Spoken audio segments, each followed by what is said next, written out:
Aangoo hin barbaannu mirgi keenya nuuf haa eegamu. Qe'ee keenya irratti nagaan baanee nagaan haa gallu. Lubbuu bakka dhabde foon allattii sooru. Yaa Rabbi nun godhin nagaan bahanii alatti hafuu. Nutis jiraachuu barbaanna ufallee gammannee uffannee nyaannee jiraachuu. Maaliif taateree hireen keenya bahanii alatti hafuu. Barbaacha waan biraatiif hin fiignu. Lubbuu keenya jiraachisuudhaaf asiif achi kaanna. Maaliif dhabne daandii gadi baanee itti gallu. Lakkisaa yaa jamaa wal qoqqooduu fi wal jibbuu haa dhiifnu. Nutu wal dagate alagaan maal nuuf haa godhu. Jiraachuun gaariidha, jiruunis hamaadha. Maaliif waliin taane mee akka ilmaan haadha.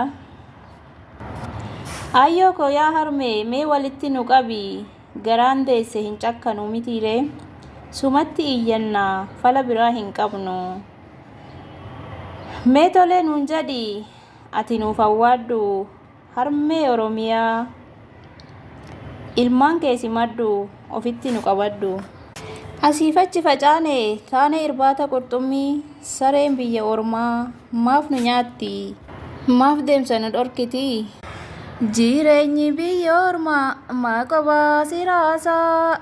Gali biyya abbaa kee haja Rabbi baasaa. Jettee nu sirbite Hacaaluu Hundeessaa. Jiruun yoom akka ati jette taateree yaa ilma Hundeessaa. Gaaddisaawuu miti gaaddidduu dhabne. Kanaaf biyyaa baana akka taanu dhabne. Ol ilaalaa samiidha samiin ni fagaata. Gadi ilaalaan dacheedha dacheen ni jabaata. Dachee biyya ormaan ishee fagoo jirtu.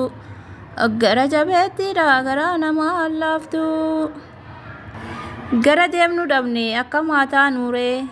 Isheen biyya keenyaas nutti jabaatte maal haa goonuree.